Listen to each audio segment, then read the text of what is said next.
नूर गुरु गोबिंद सिंह गुरु गरीब निवाज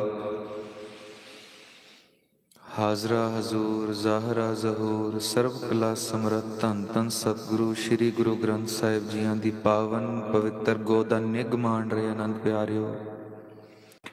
गुरसिख सजनों गुरमत गुर शब्द विचारां आप जी दे सन्मुख भेंट करां अदब सहत नाल सतगुरां दी बख्शी फतेह गजाइए जी। आखो जी वाहेगुरु जी का खालसा वाहेगुरु जी की फतेह।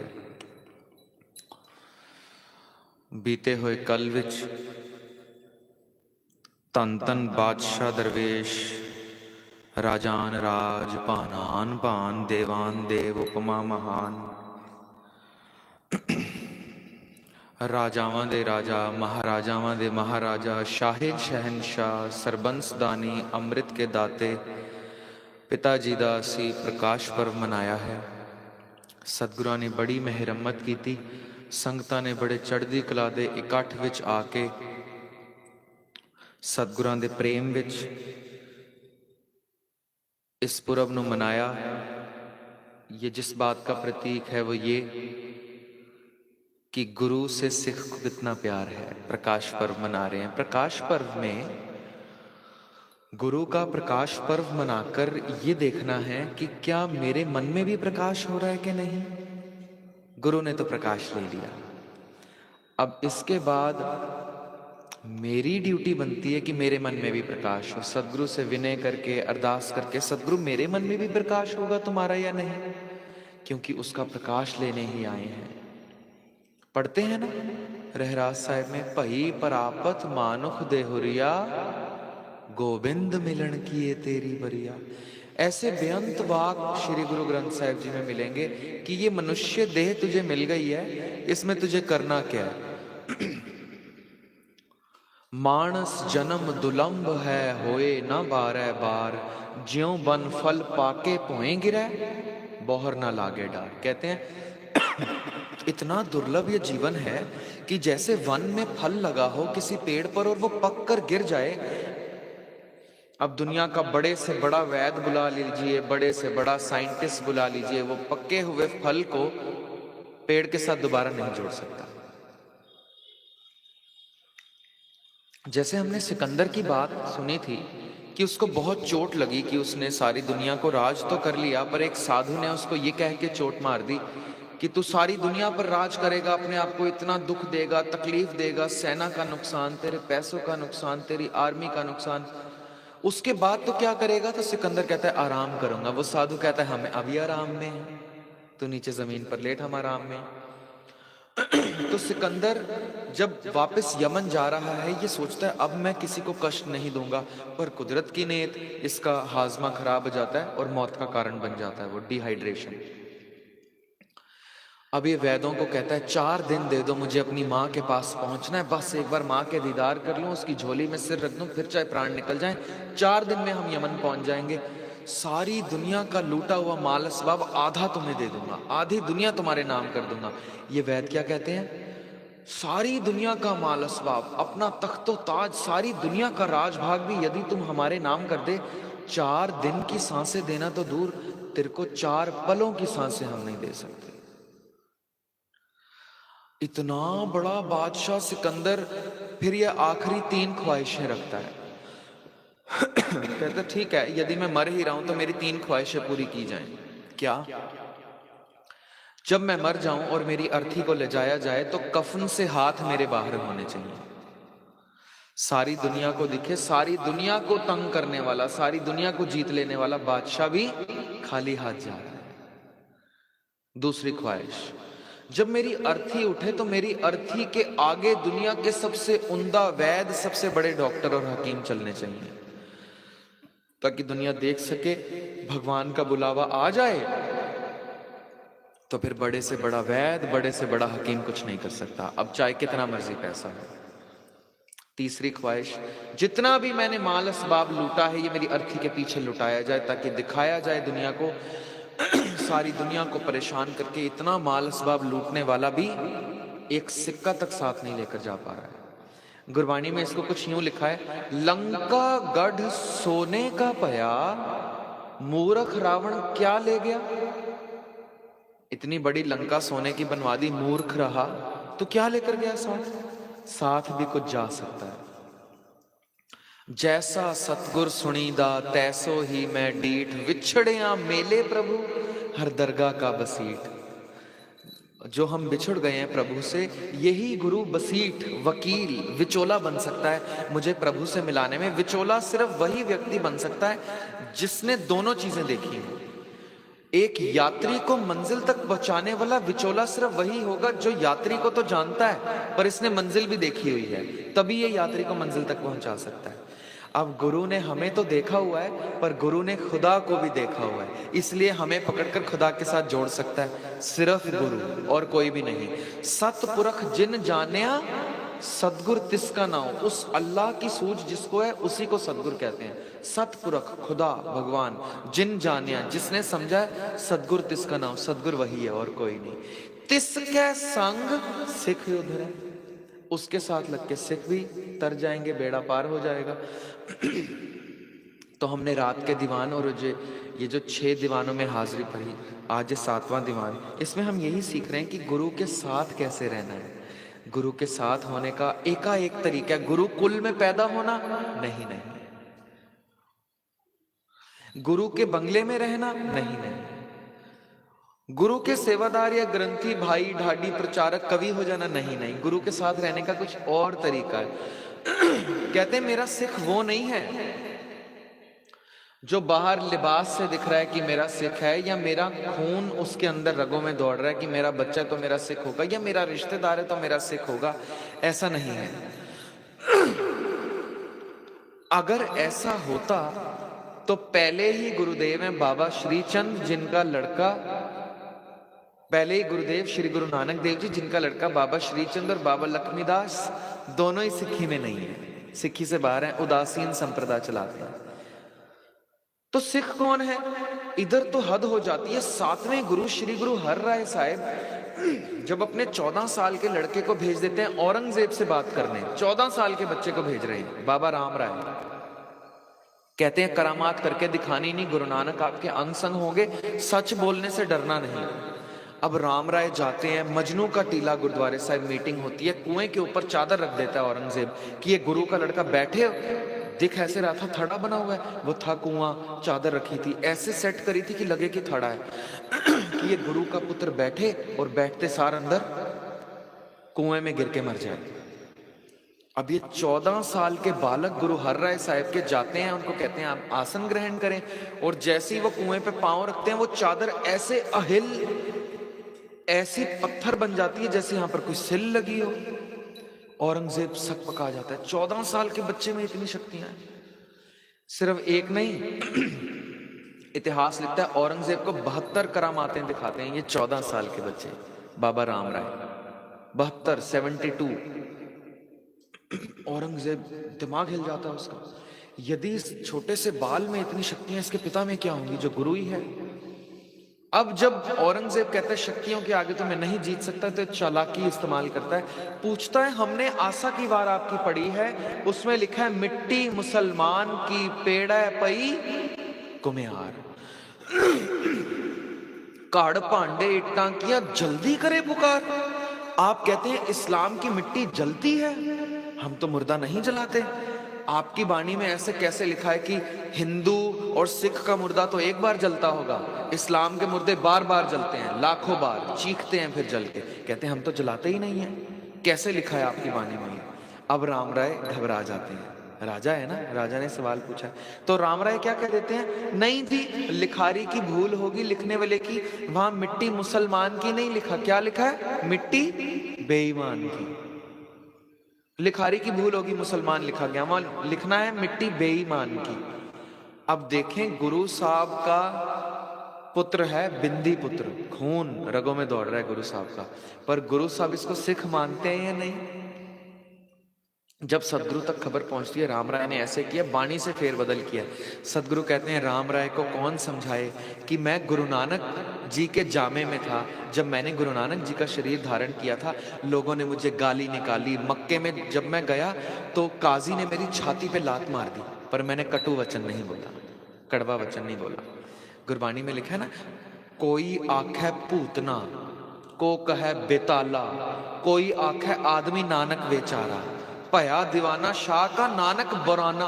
पागल कह रहे हैं लोग, ये क्या है ऐसे घूम रहा है। बांध के सदगुरु को बगदाद में कुएं में भी फेंक दिया है, पर सदगुरु ने कोई कड़वा वचन नहीं बोला है। कितनी हैरानी की बात, बाबर की जेल में है, चक्की पीस रहे हैं, कड़वा वचन नहीं बोला है। दूसरे गुरुदेव गुरु अंगद देव जी समाधि लीन बैठे हैं, हुमायूं बाहर से आ गया, शमशीर निकाल लिया, उठते नहीं है, बादशाह आया, कदर नहीं है।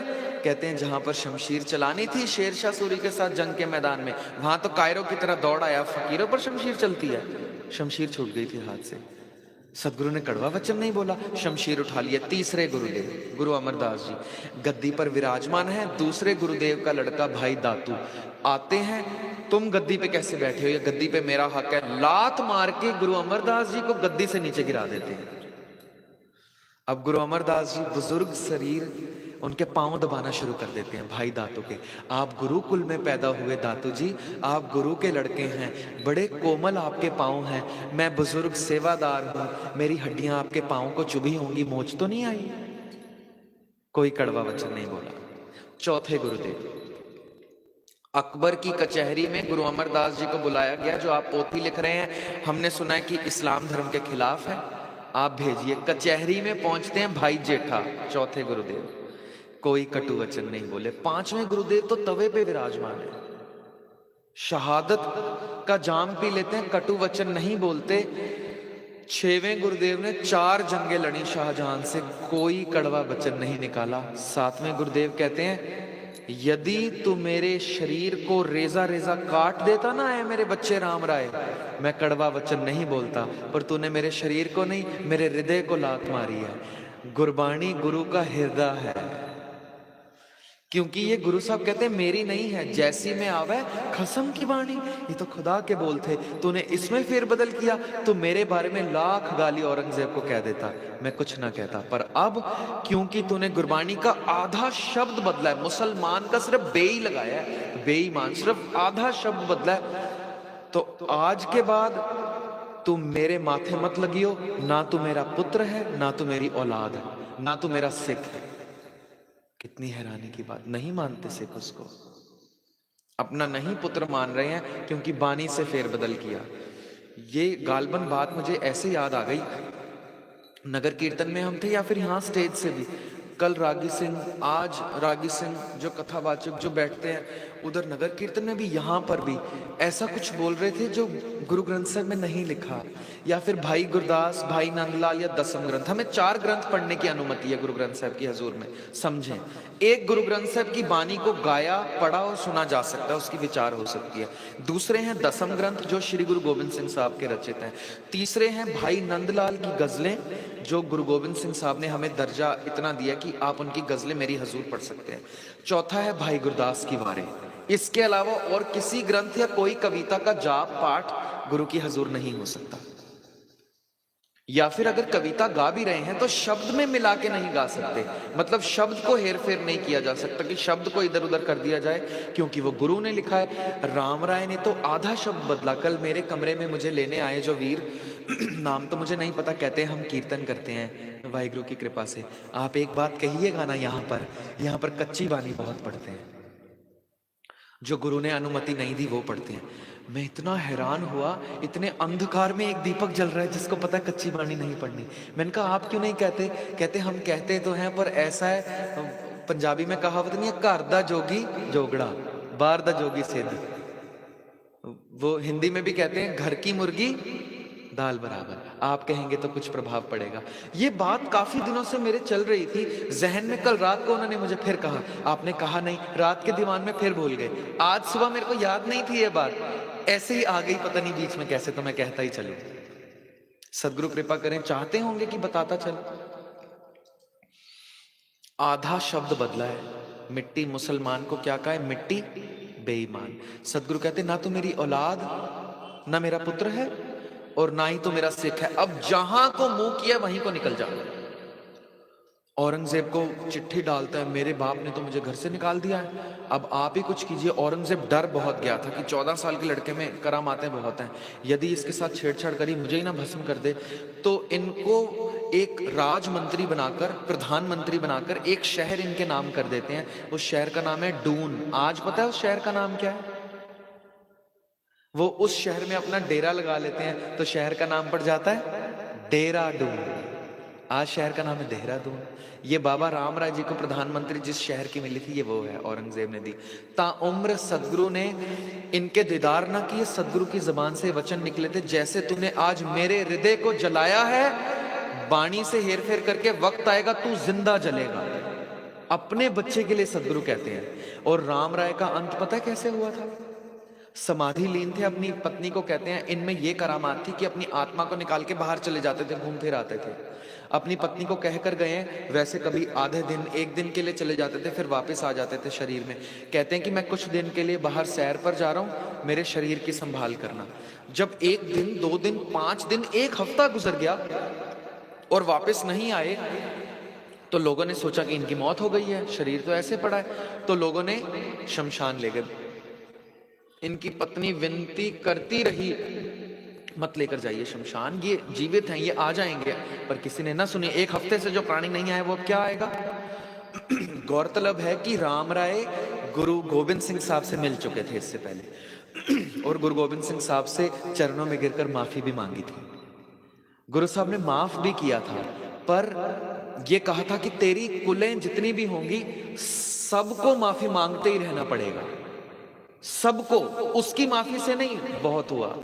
जितनी भी तेरी कुल, तेरी पीढ़ी में लोग पैदा होंगे, सबको माफी मांगते रहना पड़ेगा खालसा से। आज भी सिख रहत मर्यादा में लिखा है, यदि कोई राम राइया यानी राम राय के कुल से अमृत छकने जाए तो उसको बताना पड़ेगा कि मैं राम राय के कुल से हूं। अमृत तो उसको छका दिया जाएगा सबके साथ, पर साथ में उसको दंड दिया जाएगा कि तू राम राय की कुल से। खालसा में शामिल कर लेंगे, गुरु साहब बेदखल नहीं करते हैं, कहते शामिल कर लूंगा पर तेरी कुलें तक माफी मांगती रहेंगी। और हम सिखों को ये वचन दिए हैं, सदगुरु ने हुक्म किया कि राम राय की कुल के साथ बैठकर रोटी नहीं खानी, उसकी कुल में बेटी नहीं ब्याहनी। आज तक वो भोग रहे हैं, गलती एक की, भोग सारी कुल रही है आज तक। पर सदगुरु ये छूट दे देते हैं कि चलो तुम्हारी कुल को खालसा में शामिल कर लेंगे यदि वो माफी मांग कर आ जाए। आगे समझ चलो नंद लाला, पाछे जो बीती सो बीती। पीछे मैं गुनाह करता रहा, केस कत्ल करता रहा, तंबाकू खाता रहा, मदिरा का सेवन करता रहा, पतित था, गुरु से दूर था। सदगुरु कहते हैं जिस दिन तुझे समझ आ गई बस वहीं से सवेरा, कोई बात नहीं, इतने जो पाप के सब माफ कर दूंगा, इस बिना पर कि आगे समझ चलो, अब दोबारा मत करना। राम राय जी को निकाल दिया घर से, वो देहरादून में बैठ गए हैं। इनके शरीर को जब जला दिया है तो इनकी आत्मा को कहीं खबर हो गई कि तुम्हारा तो शरीर जला रहे हैं। आत्मा जब तक शरीर तक आती, शमशान में आधा शरीर जल चुका था। आत्मा शरीर में प्रवेश करती है, आधा शरीर उठता है, हाहाकार मच जाती है, मुर्दा उठ गया। तो राम राय कहते हैं कि मैं गुरु गोविंद सिंह साहब के वचन से खालसा में तो सम्मिलित हो गया, पर अपने पिता के वचन से छूट नहीं पाया, जिन्होंने कहा था तूने मेरा हृदय जलाया है, कभी तू भी जिंदा जलेगा। ये राम राय को सजा मिली है कच्ची बाणी पढ़ने की। हम आनंद साहब में पता क्या पढ़ते हैं, सतगुरु बिना होर कच्ची है बाणी, बाणी तक कच्ची सतगुरु बाजो, सतगुरु के बिना होर कच्ची बाणी। आगे सतगुरु जो लिखते हैं डर लगना चाहिए हमें पढ़ते हुए, कहंदे कच्चे, जो गा रहे हैं वो भी कच्चे हो जाएंगे। हम सच्चे बनने आए हैं, कच्चे बनने आए हैं। अरदास तो है, नानक कचड़ियां स्यों तोड़, ढूंढ सज्जन संत पक्कियां। ऐ गुरु नानक साहब कह रहे हैं मेरी ये विनती है कि कच्चों से मुझे दूर कर, तुड़वा दे। खुद ही कच्चे बनने आए हैं, सच्चों के साथ जोड़ दे। क्यों? ओए जीवंदे विछड़े, कच्चे जो हैं जीते जी बिछुड़ जाएंगे। ओए मोया ना जाई छोड़, जो सच्चे हैं वो मरने के बाद भी साथ रहेंगे। कह रहे हैं कच्चे का साथ भी नहीं चाहिए। और सदगुरु क्या कहते हैं, जो कच्ची बाणी पढ़ रहे हैं वो तो कच्चे होंगे ही होंगे, कच्ची बाणी सुनने वाले भी कच्चे हो जाएंगे। कहंदे कच्चे, सुनदे कच्चे, कच्ची आंख वखाणी। जिन्होंने जुबान से कच्ची बाणी का गायन किया कच्चे हो जाएंगे। अब मैं 1-2 उदाहरण दे दूं, हम क्या पढ़ रहे थे। ये धुन मैंने गुरुद्वारे में सुनी, यहां पर आकर वाहो वाहो गुरु गोविंद सिंह जी, ऐसा लिखा है जी। भाई गुरदास ने लिखा है वाह वाह गोविंद सिंह आपे गुरचेला। वाह वाह गोविंद के आगे हमने गुरु लगा लिया, सिंह के बाद जी लगा लिया, अपनी मर्जी चल रही है, जहां जो लगाना है जहां जो हटाना है। नहीं लगाया जा सकता, नहीं हटाया जा सकता। हमने तो 2 अल्फाज पूरे नए जोड़ दिए। बाबा राम राय ने आधा अल्फाज बदला था। सिक्खी से भी बेदखल हो गए थे, गुरुकुल से भी बेदखल हो गए थे, जिंदा जलना पड़ा था। हमारा क्या हाल होगा? तो इस चीज से बचें। शब्द पढ़ रहे हैं, ऊंच अपार बेअंत स्वामी कौन जाने गुण तेरे। साथ में धारणा जोड़ देते हैं, उच्चा दर बाबे नानक दा मैं शोभा सुन के आया। मुझे यकीन है कि जो मेरी जहन से, मेरे दिमाग से कविता निकली है, गुरु ग्रंथ साहब की कविता से ऊपर हो सकती है क्या? यदि गुरु ग्रंथ साहब का पाठ करके ये कविताएं पढ़ के, ये शब्द पढ़ के मन भर जाए, फिर आम कविताएं पढ़ें। 5867 शब्द हैं, 5867। पहले ये तो पढ़ें, खजाना है हमारे पास बेशकीमती। चलो आपको एक और बात सुना दूं, आपका बड़ा मन खुश होगा ये सुनकर। हम एमए कर रहे थे रिलीजियस स्टडीज में, तो हमारे प्रोफेसर साहब थे डॉक्टर शमशेर सिंह। उस यूनिवर्सिटी के वाइस चांसलर थे सरदार जसपाल सिंह, डॉक्टर जसपाल सिंह, अभी भी हैं वो।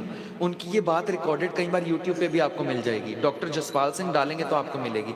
वो कहते हैं हमने श्री गुरु ग्रंथ साहब जी का इंग्लिश ट्रांसलेशन किया और वक्त के राष्ट्रपति के पास गए। वक्त के राष्ट्रपति थे डॉक्टर एपीजे अब्दुल कलाम, मुसलमान थे। कहते हैं हम उनके पास गए कि ये वाइस चांसलर थे, वाइस चांसलर बहुत बड़ी उपाधि है, उसके ऊपर सीधा राष्ट्रपति होता है। तो कहते हैं हम राष्ट्रपति के पास गए, तो मुझे कहते हैं हाँ जसपाल सिंह कैसे आए हो? तो कहते हैं कि डॉक्टर साहब हमने अपने इष्ट, अपने गुरु श्री गुरु ग्रंथ साहब जी का उल्था किया है, ट्रांसलेशन किया है इंग्लिश में। हमारी बड़ी इच्छा है कि आप इसकी इनॉग्रेशन में आए, आप इनॉग्रेट करें इस किताब को। तो डॉक्टर साहब कहते हैं आप कह रहे हैं आपके इष्ट, आपके गुरु, गुरु की ट्रांसलेशन कैसे होती है? आप किताब को गुरु मानते हैं? कहते हैं हाँ हम ग्रंथ को ही गुरु मानते हैं। हमारे गुरु साहब ने कहा है आज्ञा भई अकाल की तभी चलायो पंथ, सब सिखन को हुक्म है गुरु मान्यो ग्रंथ। हम मानते हैं। डॉक्टर साहब चुप हो गए, एपीजे अब्दुल कलाम। कहते हैं अच्छा मुझे मालूम नहीं था, तो आप ये ट्रांसलेशन यहां रख जाएं मेरे पास, मैं पढ़ूंगा, यदि मुझे ठीक लगी तो मैं इनॉग्रेशन के लिए आऊंगा। जरखेज दिमाग है, इतना बड़ा राष्ट्रपति, बहुत पढ़े लिखे, रॉकेट मैन हम उनको कहते हैं कि मिसाइल मैन ऑफ इंडिया, बहुत बड़े साइंटिस्ट थे। तो वो कुदरती बात है कि सूझवान होंगे किसी भी बात के, ऐसे तो इनॉग्रेशन करेंगे नहीं। कहते मैं जानता नहीं हूँ ग्रंथ के बारे में आपके, तो पहले मैं पढ़ लूं, आप 1 हफ्ते बाद आइएगा। कहते ठीक है। डॉक्टर जसपाल सिंह कहते हैं हम 1 हफ्ते बाद उनके पास गए। कहते राष्ट्रपति भवन में वो टहल रहे थे। जब हम अंदर गए उन्होंने मुझे देखा। कहते मुझे देख के उनका चेहरा इतना लाल पीला हो गया, लग रहा था उनका बस चले तो मुझे मार ही देंगे, इतने गुस्सा गए मुझे देखते ही। कहते हम डर गए, पता नहीं क्या गलती हो गई हमसे। तो हम डॉक्टर साहब को मिले, अभी हम कुछ कहते तो मुझसे पूछने लगे ये जो तुमने ट्रांसलेशन भेजा तुम्हारे गुरु का ट्रांसलेशन है? कहते हाँ। पता नहीं क्या गलती हो गई, ट्रांसलेशन, इतने गुस्से में क्यों खड़े हैं? कहते हैं आपके गुरु की ट्रांसलेशन में हमने पढ़ा 36 महापुरुषों ने बाणी लिखी है, इसमें 3 मुसलमान लोगों की बाणी है। 36 में 3 मुसलमान है। डॉक्टर जसपाल सिंह ने नॉर्मली कहा हाँ। तो आप अपने गुरु को सिजदा, माथा टेक लेते हैं? हाँ। आप इन 3 मुसलमानों को भी माथा टेक लेते हैं? जी हाँ। आपको कोई आपत्ति नहीं? कोई आपत्ति नहीं। तो इतनी बड़ी बात, आप जिस इष्ट को माथा टेक रहे हैं उसमें 3 मुस्लिम भक्त बैठे हैं, आपने संसार को क्यों नहीं बताई? इतना बड़ा सेक्युलरिज्म, इतनी बड़ी समदृष्टि का उपदेश आपने संसार को क्यों नहीं बताया? तो डॉक्टर जसपाल सिंह हाथ बांध के कहते हैं नहीं हमने तो बहुत प्रचार किया है, हम तो बताते हैं सबको। कहते क्या खाक बताया, देश के राष्ट्रपति को नहीं पता है? पहली बात। अब दूसरी बात वो क्या कहते हैं? कहते मैं गुरु ग्रंथ साहिब पढ़ रहा था, ट्रांसलेशन आप लिखते हैं 5867 शब्द हैं, सारे के सारे कविता रूप में है। कहते हाँ जी सारे ही कविता रूप में, सारी कविता ही है गुरु ग्रंथ साहिब, सारी पोएम है। कहते 31 राग शुद्ध और 29 मिश्रित मिला के 60 रागों में जो आपका ये ग्रंथ बना है जिसको आप गुरु मान रहे हैं, ये सारी ही कविता है। कहते हाँ। कहते हम कालिदास को महाकवि कैसे कह सकते हैं फिर? इतना बड़ा महाकाव्य आपके पास था जसपाल सिंह, 500 सालों से आपका धर्म चल रहा है, आपने दुनिया को बताया क्यों नहीं? कहते डॉक्टर साहब हमने तो बताया। क्या खाक बताया है? देश के राष्ट्रपति को नहीं पता है। ये बातें उनको इतनी चोट कर गई। हमारे वाइस चांसलर साहब कहते हैं आज तक मैं इस बात पे पछता रहा हूं, डॉक्टर साहब को मैं किस नामोशी से जवाब दूं कि डॉक्टर साहब दुनिया को तो हमने क्या बताना था, हम अपने घर पे बच्चों को ना बता सके। घर पे बच्चों को तो क्या बताना था डॉक्टर साहब, हमें खुद ही नहीं पता कि इसमें है क्या क्या। मैं रास्ते से गुजर रहा हूं, मेरी जेब से बटवा गिर जाए, कोई पीछे यात्री आ रहा हो, बटवा उठाकर मुझसे पूछे जनाब आपका बटवा गिर गया, आपका है? मैं कह दूं जी हाँ मेरा है। आजकल की दुनिया बड़ी सावधान है, वो कहेगी पहले बताओ बटवे में है क्या, मैं तभी दूंगा। मैं बताऊंगा मेरी ये आईडी पड़ी है, चंद रुपए पड़े हैं, किसी की फोटो हो सकती है, कोई लाइसेंस हो सकता है, ये मेरे पास पड़ा है। तो यदि उसको ये सब कुछ दिख गया वो बटवा दे देगा मुझे। अब कोई गैर धर्म का गुरुद्वारे की दहलीज लांग कर मेरे पास आ जाए और कहे भाई साहब आप कहते हैं सभ्य सांझीवाल सदाएं सबका साझा गुरु है, 4 दरवाजे हर मंदिर के बने, सबके लिए उपदेश है। मैं कहूं जी हाँ सबके लिए उपदेश है। फिर हिंदू धर्म के लिए क्या कहते हैं गुरु ग्रंथ साहब मुझे, और मुझे पता ही ना हो? इस्लाम धर्म के बारे में क्या उपदेश कर रहे हैं, जैनियों के बारे में, बौद्धियों के बारे में क्या उपदेश है, और यदि मुझे पता ना हो तो आप कहेंगे ये बटवा मेरा है? मुझे पता ही नहीं अंदर कौन सी आईडी पड़ी है, क्या खजाना पड़ा है, तो ये बटवा मेरा तो नहीं है। तो ये सामने वाला मानने को राजी नहीं होगा कि ये बटवा मेरा है। पता है हम ये जो छोटी पोथियां होती हैं नितनेम जिससे करते हैं उसको क्या कहते हैं? गुटका। क्या कहते हैं? गुटके के अर्थ क्या है पता है आपको? 2 अर्थ है। एक तो गुट में पकड़ी हुई किताब, गुट हाथ में पकड़ी, दूसरा ये वो शाही डिब्बी होती थी जिसमें राजे महाराजे अपने हीरे और नगीने रखते थे, ज्वेलरी बॉक्स को कहते थे गुटका। अब बेशकीमती बाणी का खजाना है, पीऊ दादे का खोल डिट्ठा खजाना, तो जिसमें संभालना था उसको कह दिया गुटका। पर अफसोस इस डिब्बी को हमने बांध के रखा, गरीबी में सारी उम्र गुजार दी। मैंने एक दृष्टांत कई स्टेजों से कहा है, आज फिर कह जाऊं। एक पिता बहुत बड़े व्यापारी जिनके 2 बच्चे दुकान पर तो नहीं जाते पर पिता की दौलत का आनंद ले रहे हैं, लुत्फ उठा रहे हैं, सारी उम्र लुत्फ उठाते रहे, बहुत अमीर, बहुत बड़े महलों में कारोबारी की तरह रहते रहे। समा गुजरा, पिता का आखिरी समाया, दोनों बच्चों को बुलाकर पिता एक संदूक देते हैं जिसमें ताला लगा है, चाबी बच्चों के हाथ पकड़ाकर कहते हैं ये मेरी सारी जिंदगी की कमाई, ये मेरी आखिरी निशानी आप दोनों को मैं देकर जा रहा हूं। पिता चढ़ाई कर जाते हैं, ये दोनों बच्चे संदूक को देख देख के रो रहे हैं, हाय हमारा पिता आखिरी निशानी दे गया। इस निशानी को वो रोज धूप कर रहे हैं, आखिरी निशानी देकर गया है पिता। बड़ा कीमती रुमाल उसके ऊपर बिछा के रोज उसके आगे आते हैं, हमारे पिता की आखिरी निशानी। पिता ने सारी उम्र की कमाई हमें आखिरी निशानी ये दी है, दुशाला लगाकर चाबी ऊपर रखकर रोज धूप बत्ती कर रहे हैं, रोज पूजा कर रहे हैं, रोज। कारोबार पर तो गए नहीं थे सारी उम्र, तो इनको कारोबार चलाना नहीं आया, कारोबार इनका फेल हो गया। पिता तो चढ़ाई कर गए थे, बिजनेस गिरता रहा गिरता रहा, बड़े महल से छोटा घर, छोटे से छोटा, छोटे से किराए के घर पर आ गए। आज गरीबी इतनी फैल गई है कि इनको किराया देना भी ना मंजूर हुआ, मकान मालिक लात मारकर बाहर निकालने वाला है। दरवाजे पर खड़ाक हुई, एक साधु है। साधु खड़ाक करता है, ये घर से परेशान, दौलत है नहीं, पैसा है नहीं, गरीबी में गुजर रहा है जीवन। साधु को देख के और गुस्सा हो जाते हैं, हमारे पास कुछ नहीं है देने को, जाओ यहां से। तो साधु मुस्कुरा के कहता है आज मैं कुछ लेने नहीं कुछ देने आया हूं।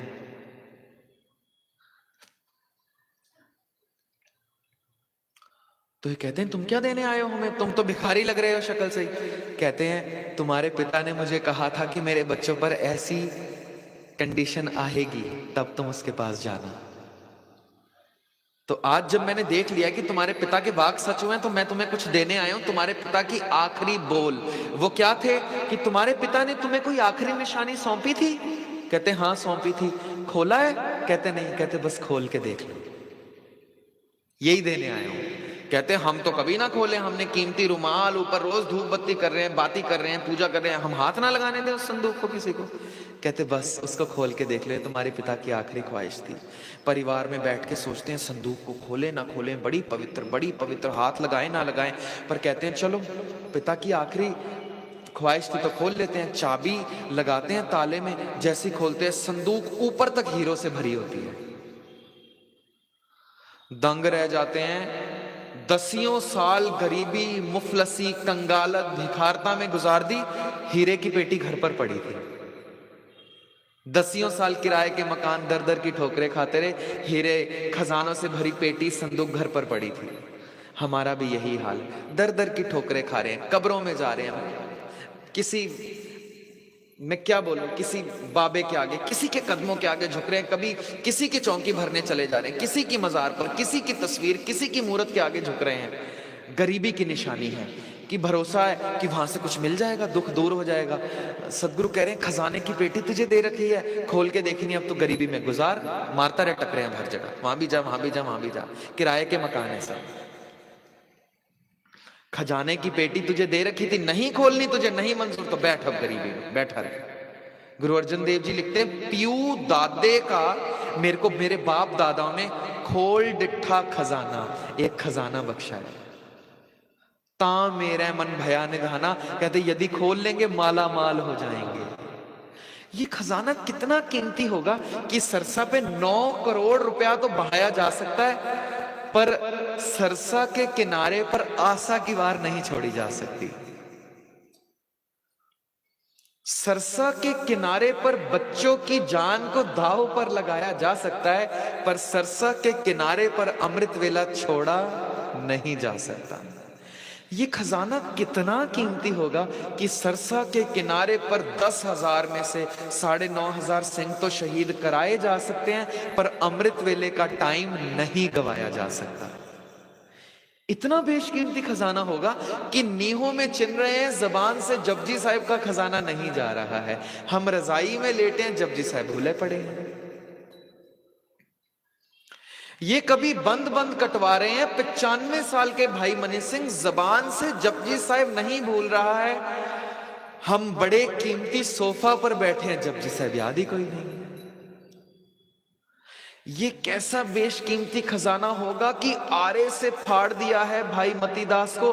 एक शरीर बोल रहा है, 2 शरीरों में हिस्सा गिर गया, एक शरीर बोल रहा है असंख जप असंख पाओ, दूसरा शरीर कहता है असंख पूजा असंख तप ताओ। कैसा खजाना है जो मरने के बाद भी नहीं गवाया जा रहा है, साथ में रह रहा है। तो हमारी मुफलिसी, हमारी गरीबी, हमारी नामोशी, हमारी मायूसी का कारण और कोई नहीं है, हम खुद हैं। क्यों?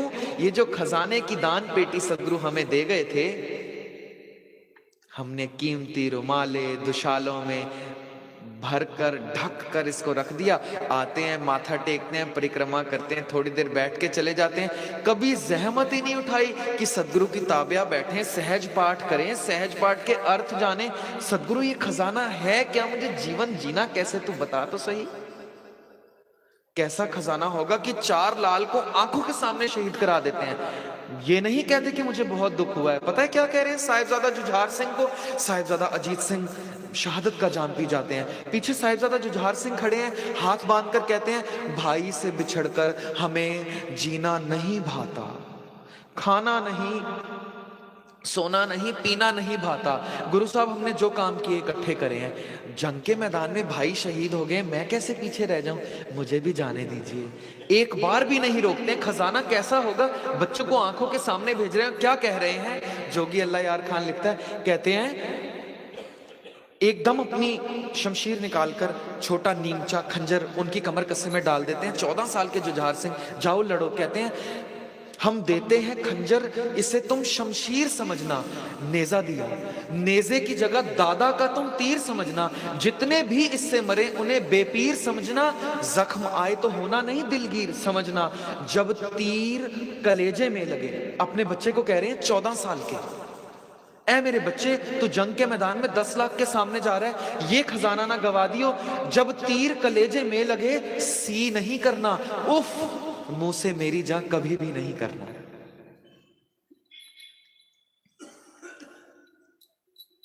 14 साल के बच्चे को कहते हैं, लो जाओ सिधारो तुम्हें अल्लाह को सौंपा। मर जाओ या मारो तुम्हें अल्लाह को सौंपा। रब को ना बिसारो तुम्हें अल्लाह को सौंपा। सिक्खी को उभारो तुम्हें अल्लाह को सौंपा। वाहिगुरु अब जंग की हिम्मत तुम्हें बख्शे, प्यासे बहुत हो जामे शहादत तुम्हें बख्शे। क्या ख्वाहिश है पिता की कि सिक्खी ना बिसर जाए, 10 लाख के सामने तू रेजा रेजा होके कट जाइए, मुझे मंजूर होगा, तेरी जबान से जपजी साहब ना भूल जाए तू।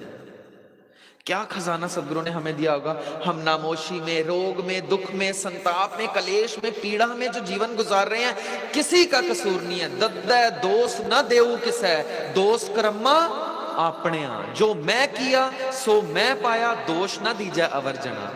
मेरा दोष है। सदगुरु इतनी अकली नहीं आई कि ये खजाने की पेटी खोल कर देखें तो सही, इसमें जीवन जीने की क्या सेध है। ये जीवन जीने की ये सेध है कि कीरतपुर की जंग में 13-14 साल के त्यागमल लड़ रहे हैं। माता गुजरी जी महल के ऊपर से देख रही है मेरा पति कैसे लड़ रहा है।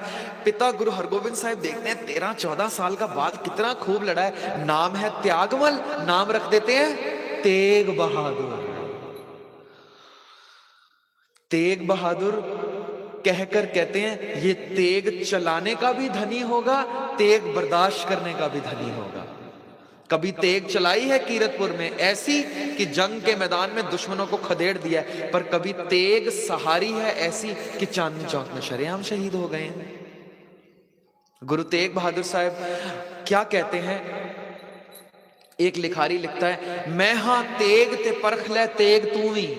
जल्लाद जलालुद्दीन जब कहता है कि इस्लाम में परिवर्तित हो जाए नहीं तो मार दिए जाओगे, तो कहते हैं तेरी तेग में अभी वो कहां दम की मुझे मार सके। तू मर जाएगा, तेरी कुलें मर जाएंगी, तुम्हारा खानदान मर जाएगा, तुम्हारी खलकियत, मुगलिया खलकियत कोई याद तक नहीं करेगा। दिया जलाने को तुम तरसोगे सदगुरु के बाग।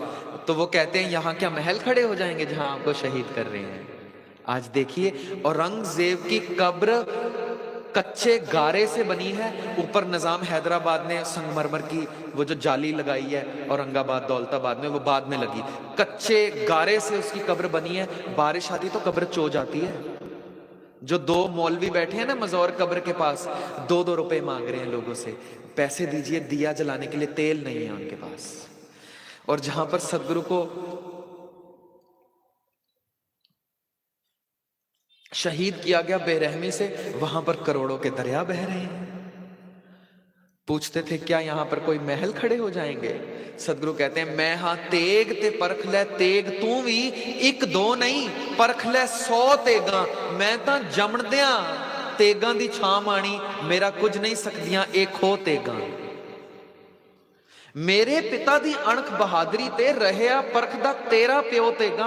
हुण वेखी आउंदे भविख अंदर मेरे पुत ने वाउणियां ओ तेगा, उस दी तेग चों जेड़ी तेग निकलू लखा लऊगी तेरियां खो तेगा।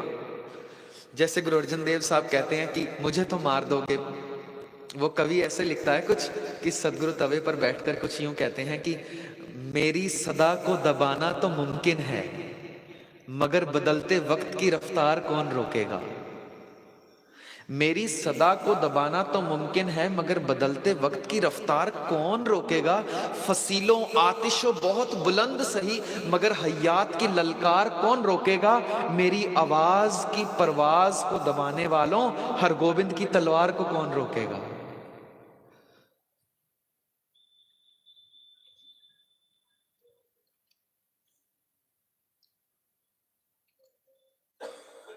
नहीं मुकाबला कर सकोगे तुम हरगोबिंद की तलवार से। 4 जंगें लड़ी हैं सदगुरु ने, एक भी नहीं हारे।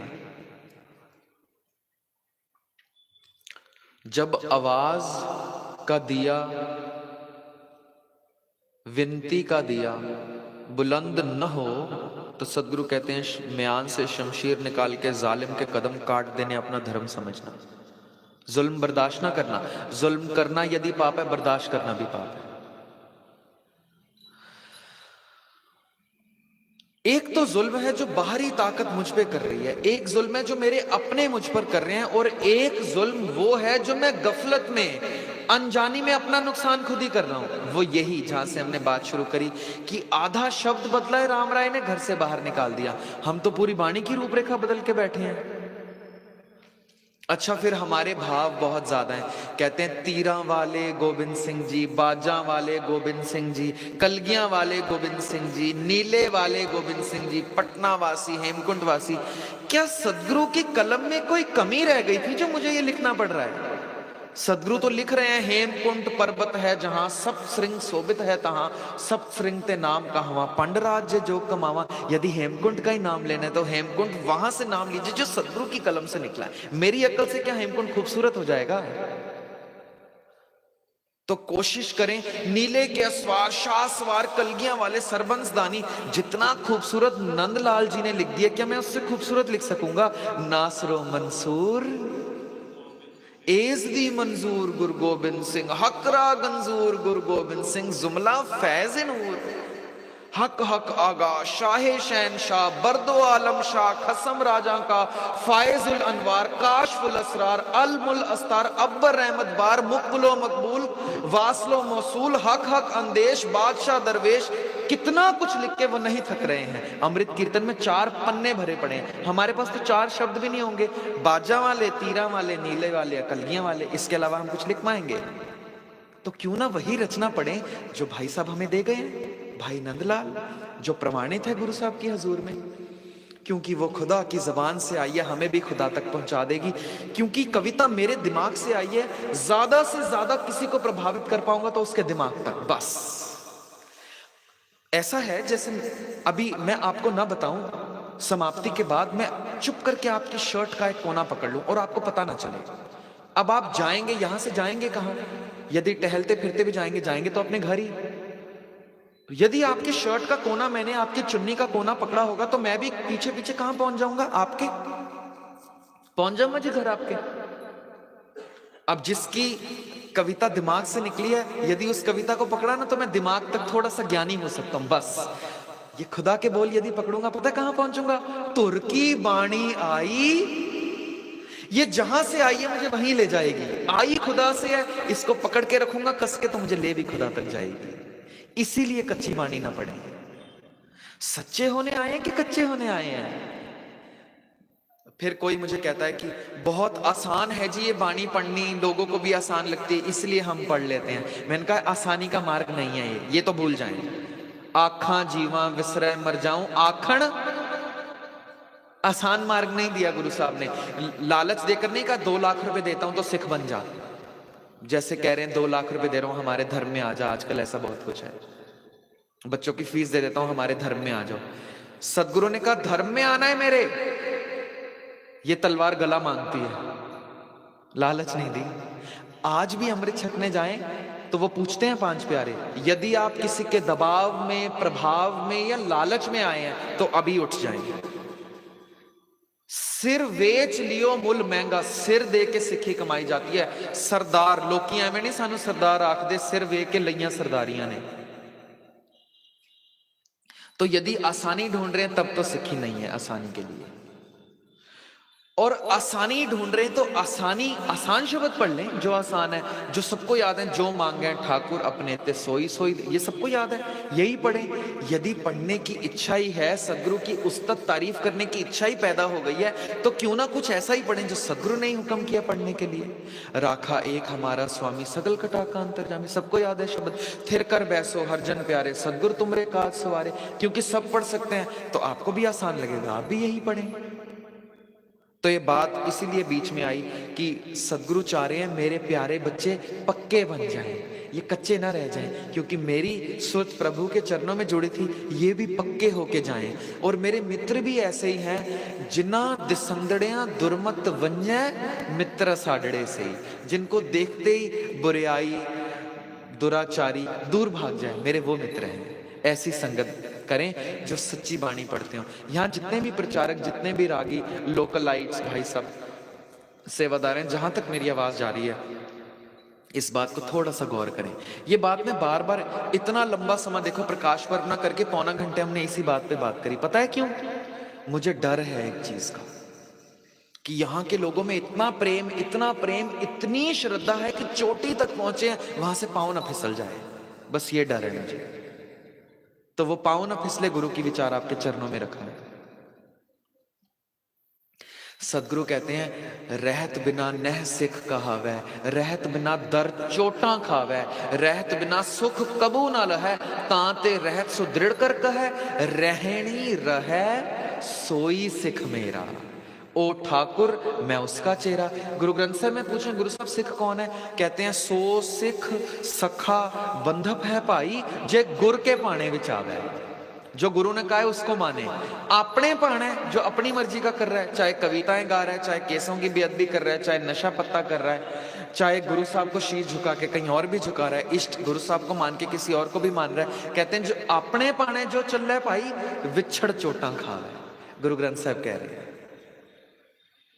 तो कुछ ऐसा करें जिससे सदगुरु प्रसन्न हो जाएं, जिससे सदगुरु का प्रेम हमें मिल सके। मैं फिर कहूं, गरीबी, मुफलसी, मायूसी या नमोशी में अगर जीवन गुजर रहा है तो किसी और का कसूर नहीं, मेरा कसूर है। ये खजाने की पेटी को खोलकर ही नहीं देखा।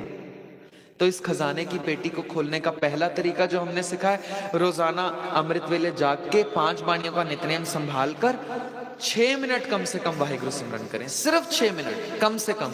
कबीर साहब कहते हैं कबीर एक घड़ी 24 मिनट, कबीर एक घड़ी सिमरन कर लिया कर। मैं कहूं कबीर साहब टाइम नहीं है तो कहते हैं आधी घड़ी, 24 का आधा 12 मिनट। मैं कहता हूं कबीर साहब 12 मिनट भी नहीं, कहते आधी होते आधी से आधी 6 मिनट तो बैठ जाया कर। भक्तन सेती गोष्ठे जो कीने सो लाभ। पता है क्यों बैठना है? खुदा को मिलना है। खुदा की आवाज हमारे अंदर चल रही है। सभै घट राम बोले, रामा बोले, राम बिना को बोले रे। एकल माटी कुंजर चीटी पाजन है बहु नाना रे, अस्थावर जंगम कीट पतंगम घट घट राम समाना है, समाना रे। वाहिगुरु कह रहे हैं सबके अंदर राम बोल रहा है, पर मुझे क्यों नहीं सुनाई दे रहा? क्योंकि साथ में मैं बोल रहा हूं, मेरी भी बात चल रही है, राम भी बोल रहा है। उस शोर में मुझे राम सुनाई नहीं दे रहा। अब उस राम तक, उस वाहिगुरु तक, उस अल्लाह, उस गॉड तक पहुंचना है तो पहुंचना ऐसे कि पहले अपने मन को चुप करा। तो मन को चुप कराने की साधना है सिमरन साधना। जब हम बोले वाहे गुरु, जब ये बोले तो सिर्फ इसी धुन में ध्यान हो। किसी और के बात सुनकर, किसी मूर्ति में, किसी तस्वीर में, किसी ज्योत में या किसी बल्ब में ध्यान नहीं रखना। माथे के यहां भी ध्यान नहीं रखना। जो भी सवाल पूछना है ना, किसी प्रचारक के जवाब पर तब तसल्ली करें यदि वो कहे कि गुरु ग्रंथ साहब ऐसा कह रहे और आपको शब्द सुना दे। तो गुरु ग्रंथ साहब क्या कहते हैं? ध्यान कहां करना है? धुन में ध्यान, ध्यान में जानिया गुरमुख अकथ कहानी। ये जो मैं जबान से नहीं बता पा रहा हूं अकथ कहानी, खुदा कैसा है, ये धुन में ध्यान धर के तेरे को पता चल जाएगा। तो जो वाहिगुरु जबान से निकल रहा है, वाहे गुरु, और ये जो धुन मेरी जबान से निकल रही है, सदगुरु कह रहे बस इस धुन पर ध्यान टिका। ये धुन सुन कानों से, बोल जबान से और हृदय तक ले जा, और मन के जो बाकी विचार हैं उनसे ध्यान परे होता जाएगा। क्योंकि धुन में जब ध्यान जा रहा है तो कहीं और से ध्यान तो हटाना पड़ेगा। जब कहीं और से ध्यान संपूर्ण हट जाएगा, उस दिन ऐसा समय होगा जब मैं बोलने से हट जाऊंगा। तो सारा ध्यान फिर खुदा में ही। फिर किसकी बात सुनाई देगी? भुगत ज्ञान दया भंडारण घट घट वाजे नाद। फिर वो नाद सुनाई देने लग जाएगा जो खुदा की जबान है, अंदर से सुनेगी। कुछ मिनट सिमरन करें, फिर समाप्ति करते हैं। और रोजाना प्रण करें कि ऐसा सिमरन हम घर पे भी करेंगे। सिमरन बहुत तेज दौड़ दौड़ कर वाहिगुरु वाहिगुरु वाहिगुरु वाहिगुरु वाहिगुरु ऐसे नहीं करना है। ऐसे करेंगे तो नुकसान है? नहीं नहीं, फायदा ही है। नुकसान नहीं है, पर फायदा इतना है कि 100 में से 5-10 नंबर मिलेंगे। पर यदि यही सिलेबस, सेम सिलेबस हमें 100 में से 100 दे रहे तो क्यों ना 100 लें। 100 रुपए का नोट देकर मेरे को 1 रुपए की टॉफी भी मिल जाती है, पर 100 रुपए का नोट देकर मेरे को 100 रुपए का चॉकलेट बड़ा पैक मिल जाएगा। तो पूरा पैक क्यों ना ले, जरूरी एक टॉफी खरीदनी है। तो बहुत तेज वाहिगुरु वाहिगुरु कहकर कई बार ध्यान नहीं जुड़ता। सदगुरु कहते हैं आराम से बोल वाहिगुरु। हर का बिलोवना बिलोवो मेरे भाई, सहज बिलोवो, जैसे तत ना जाए। आराम से गा, सहज में आके वाहिगुरु का सिमरन कर। मैं बच्चों को भी यही कहता हूँ, संगत के चरणों में भी विनती करूं, रोजाना सुबह उठें, जब स्नान करके हम बाहर आए तो 6 मिनट का अलार्म लगाकर मोबाइल रख दें दूर और बैठकर सिमरन करें। बहुत शांति मिलेगी। जब बहुत दिन सिमरन हो जाए, कई महीने, फिर 6 के 7 मिनट कर लें, कई महीनों के बाद 8, कई महीने में इस्तेमाल कर रहा हूं। ये नहीं कह रहा कि आज 6 तो कल 10, नहीं, ओवर ईटिंग नहीं करनी, बदहजमी हो जाती है ओवर ईटिंग से। ठीक है, ज्यादा नहीं खाना खाना। तो पहले 6 मिनट ही से शुरुआत करेंगे, उसके बाद कई महीनों तक जब प्रैक्टिस हो जाएगी, निरंतर चलता रहेगा, फिर 7 मिनट। और मैक्सिमम कहां तक पहुंचना है? 24 घंटे तक। 24 घंटे सिमरन करना है। सांस सांस सिमरो, मन अंतर की उतरे। सांस सांस तक पहुंचना है, पर एक दिन में नहीं पहुंच जाएंगे। कई बार तो एक जन्म में भी नहीं पहुंच पाएंगे, कई बार सैकड़ों जन्म में भी नहीं पहुंच पाएंगे। कबीर साहब कहते हैं ना, अब की बार बख्श बंदे को बहर न पाओ जल फेरा। सदगुरु कृपा करें। 6 मिनट से शुरुआत करते हैं। कैसे करेंगे? अलार्म लगा लिया, मोबाइल रख दिया दूर, हाथ जोड़ेंगे, आंखें बंद। एक बार मैं बोलूंगा और एक बार आप बोलेंगे। आप अपने बच्चों तक भी ये मैसेज लेकर जाएं कि यदि खुदा के पास आए हैं इस खजाने की पेटी को खोल के देखने, तो खुदा ही हो जाने आए हैं। खुदा हो जाने के लिए, उसका रूप हो जाने के लिए अपने मन को शांत कराना है। अपने मन को इसलिए शांत कराना है ताकि खुदा की आवाज बीच से आए। जब खुदा की आवाज आएगी तो उसके दर्शन भी हो जाएंगे। दरमा दे ठांडे दरबार, तुझ बिन सुरत करे को मेरी, दर्शन दीजै खोल की बात। तो 2-3 मिनट सिमरन करते हैं और ऐसे हम रोजाना करें तो बहुत भला होगा। प्रकाश पर्व मनाए सफले हो जाएंगे। सदगुरु आज तक तेरी याद में नहीं जुड़ता था, अब से तुम कृपा करना कि अब से तो जुड़े, कम से कम 6 मिनट जोड़ लें हाथ। प्रैक्टिस करते हैं कैसे करना है। एक बार मैं बोलूंगा, पीछे आप बोलेंगे। वाहे गुरु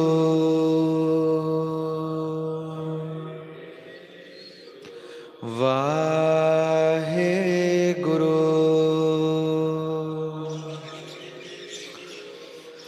वाहे गुरु वाहे गुरु वाहे गुरु वाहे गुरु वाहे गुरु वाहे गुरु वाहे गुरु। जो जबान से धुन निकल रही है इसी पर ध्यान देना है, इसी धुन को कानों से अंदर लेकर जाना है। और ये घंटा नाद हो, गूंजती आवाज हो, एकदम बंद ना हो। वाहेगुरु वाहेगुरु ऐसे ना होकर जैसे मंदिर का घंटा बजता है, आवाज करके ही तो भगवान के दर्शन कर सकता है। प्रतीक है, तू भी आवाज करके खुदा के बोल सुन सकता है। वाहेगुरु।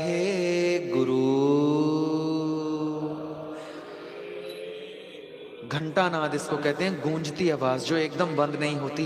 धीरे धीरे मेरे सिर से अंदर, मेरे कंठ, कंठ से अंदर मेरे हृदय तक प्रवेश करे।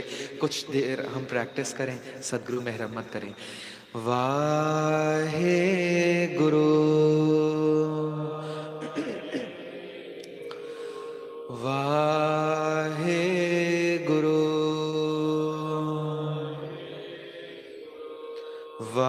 वाहे गुरु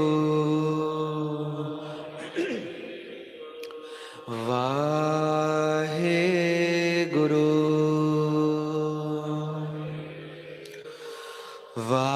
वाहे गुरु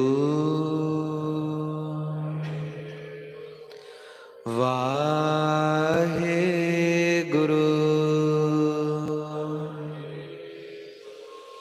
वाहे गुरु वाहे गुरु वाहे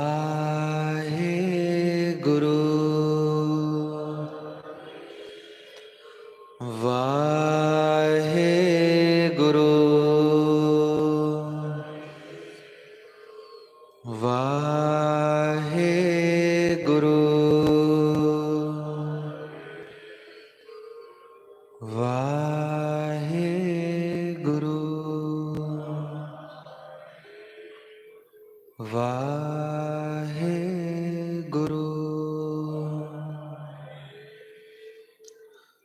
वाहे गुरु वाहे गुरु।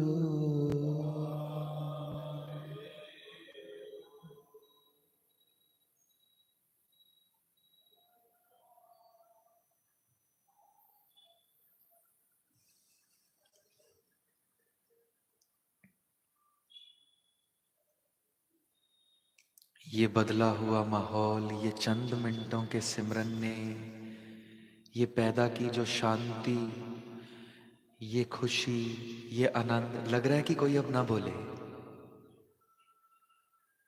कुछ है इस खुशी में, इस शांति में, इस वातावरण में, न जाने क्या मिल गया है। इस वातावरण में खुदा मिल गया है।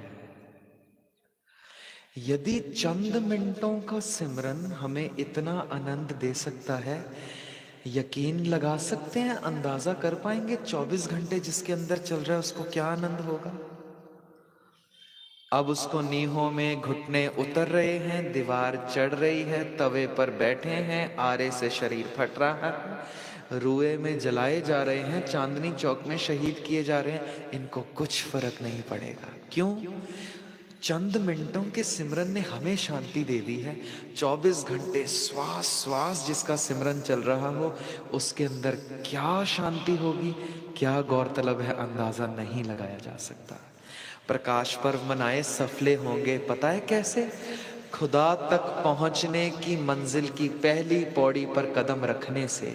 पहली पौड़ी है ये कीमती खजाने की पेटी को खोलकर अमृत वेला संभालना, केशों की संभाल करनी, शस्त्रों की संभाल करनी, अपने शरीर से जुदा न होने देने, केस शस्त्र अपनी जबान से जुदा न होने देना, नितनेम नाम सिमरन।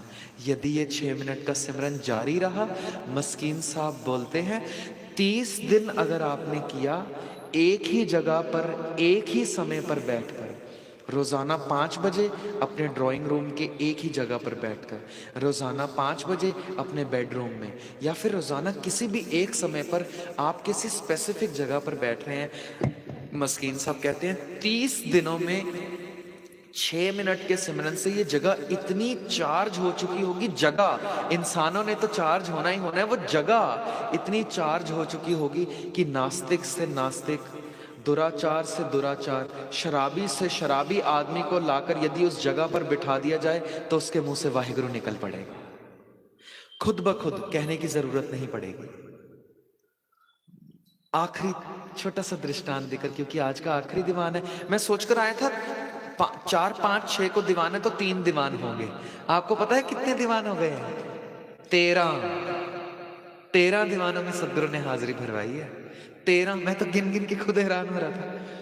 3-4 दिनों में 13 दीवानों में हाजिरी, सदगुरु ने कृपा करी है। किसी ने भाई गुरदास से पूछ लिया, आप कहते हैं वाहिगुरु गुरु मंत्र है, जप हो में कोई अहंकार टूटता है वाहिगुरु बोलने से? अहंकार जो इतनी बड़ी दीवार है कि वो कूड़ा है, टूटता है पाल, ये टूटती है जबान जब कहती है वाहे गुरु। तो भाई गुरदास से कोई पूछता है, इतना छोटा सा नाम, जन्मों जन्मों की अहंकार की बड़ी दीवार, ये छोटा सा नाम कैसे तोड़ेगा? इसमें क्या वजूद की इतनी बड़ी दीवार तोड़ दे?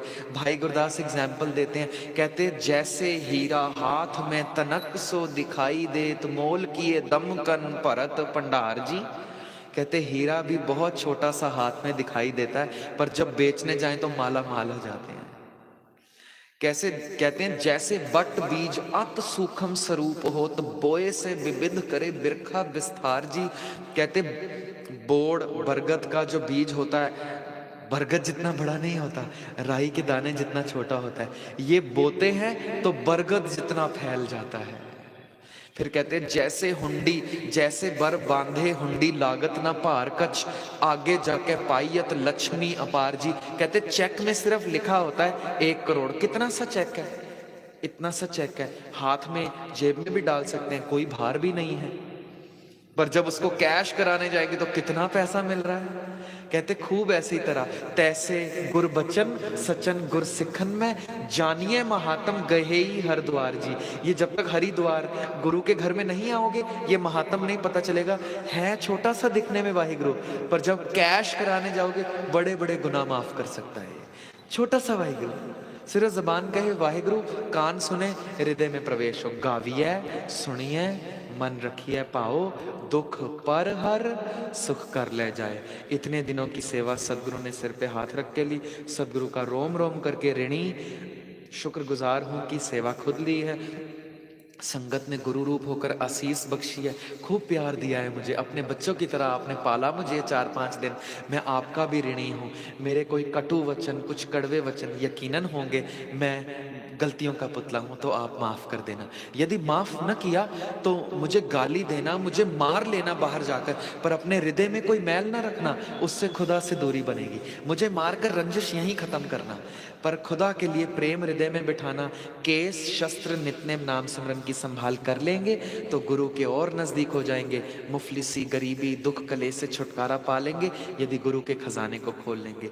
मेंबर साहिबानों का बहुत बहुत धन्यवाद जो उन्होंने आपके दीदार कराए। भाई नरेश सिंह जी का, मैं तो इनका कर्ज नहीं अदा कर सकता, बहुत गुरसिख है।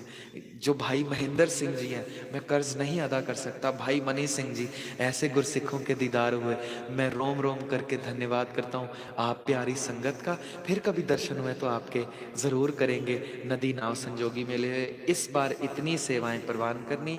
आप सबको श्री गुरु गोबिंद सिंह साहिब के पावन प्रकाश पर्व की कोटान कोट बधाइयाँ, भूल चूक की क्षमा। वाहे गुरु जी का खालसा, वाहे गुरु जी की फतेह।